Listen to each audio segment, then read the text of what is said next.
প্রতি বছর আমরা একবারই পিকনিকে যাই, আর সেই দিন আজকে এসে পড়েছে। আজকে প্রায় শুক্রবার আর কি, আমরা রেডি হয়ে আর কি বাসের উদ্দেশ্যে যাচ্ছি। আসলে সবাই একসঙ্গে আর কি বাসে করে যাব, তাই আর সকাল সকাল আর কি পরিবার সহ রওনা দিচ্ছি। খুব ঠান্ডা পড়ছে, আর এদিকে কিন্তু আমরা বাসে উঠে পড়ছি, কিন্তু সবার আগে, কারণ যে আমরা সবসময় ফার্স্ট যেহেতু ঘুরতে যাব, ফার্স্ট না হলে হয়।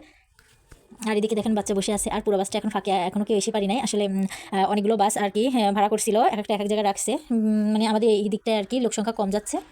আর এদিকে কিন্তু আমরা চলে আসছি সেই পিকনিক স্পট আর কি, অনেক সুন্দর একটা জায়গা, খুবই সুন্দর। ফার্স্ট টাইম এত সুন্দর একটা জায়গায় আসলাম।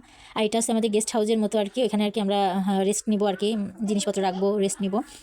আগে কিন্তু আমি ঘোরা শুরু করে দিয়েছি, এত সুন্দর একটা জায়গা, আমি সব জায়গায় ঘোরাফেরা শুরু করে দিয়েছি। আগে ব্যাগ ট্যাগ না রাখে আর কি ঢুকে পড়ছি। আসলে এত সুন্দর জায়গা দেখলে কিন্তু বসে থাকা যায় না, জানি না আমি কেমন, ভালো সুন্দর জায়গা তো আর কি, মানে ব্যাগ ট্যাগ রেগে আসবো কি, আমি আগেই আর কি ঢুকে পড়ছি, যে আগে দেখে মনটা এত ভালো লাগতেছে, সব ফুল দিয়ে সাজানো। আর একটা ব্রিজের মতো ছোটো একটা আর কি নিচে পানি, লেকের মতো বলে, খুব আমারই অনেক মজা লাগছে। সকাল সকাল এসে এত সুন্দর ফুল কার না ভালো লাগে। তা আমি ঘুরে ঘুরে দেখতেছি। আর এদিকে আমার ছোটো বাবাটা আর কি ঘুমাই গেছে, ওর বাবা এনে আর কি নিয়ে আসলো। তারপর আমি আর কি ঘুমাই দিয়ে আর কি আমরা নাস্তা করতে চলে গেলাম। এখানে 2টা করে পরোটা দিছে, আর ডাল, ভুনা ডাল দিছে, আর হচ্ছে ডিম ভাজি, আর হচ্ছে হালুয়া দিছে। সেগুলো আর কি খেয়ে নিছি। সকাল সকাল এসে খুব ক্ষুধা লেগে গেছিলো, খুব মজা করে খাইছি। আর হালুয়াটা বেশ মজা হয়েছিল।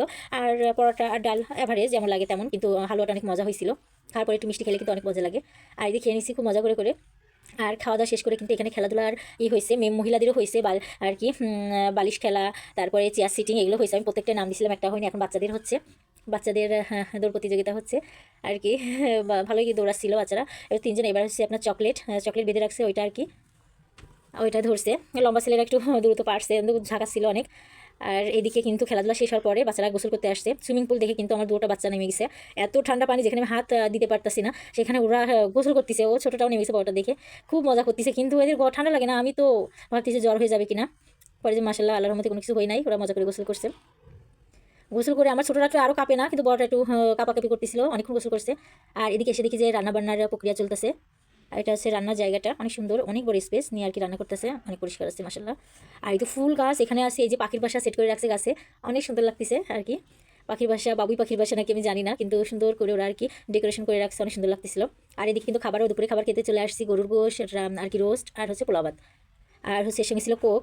আর কোক আছে, মিরিন্ডা আছে, অনেক কিছুই ছিল, যে যার পছন্দ মতো একটা চয়েস করে নিতে পারে। আর এখন হচ্ছে বিকালের দিকে কিন্তু আমরা উপরে এখানটায় আর কি আমাদের থাকার জায়গা অনেক সুন্দর। দোতলায় আর কি আমাদের জায়গা দিছিল আর কি, অনেকগুলো 3টা বেডরুম, 4টা বেডরুম, ডাইনিং ড্রয়িং নিয়ে অনেক সুন্দর। আর দোতলায় দেখে আর কি ওখানে বাচ্চারা দোল খাচ্ছে, স্লিপার আছে। আর ওইখানটায় তো আমি আগেই গেছিলাম। আর এই যে আমার বাচ্চারা ফটোশ্যুট করছে, ছবি তোলা হয়নি, বেশি বেশি ঘোরাই হয়েছে। আর ঠান্ডার সময় তো আরও লাগে। আর এই যে এদিকে আছে, আর এখানে একটি সাংস্কৃতিক অনুষ্ঠান হবে আর কি। এখানে কিন্তু আমাদের যে গোষ্ঠীর লোকগুলো, সেগুলো সেই মানুষগুলো আসছে আর কি। আমরা আমাদের এলাকার, আমার শ্বশুরবাড়ির এলাকার যারা আর কি এখানে থাকে, ঢাকায় থাকে, সবাই কি পিকনিকের জন্য প্রতি বছর আর কি, হ্যাঁ, পিকনিক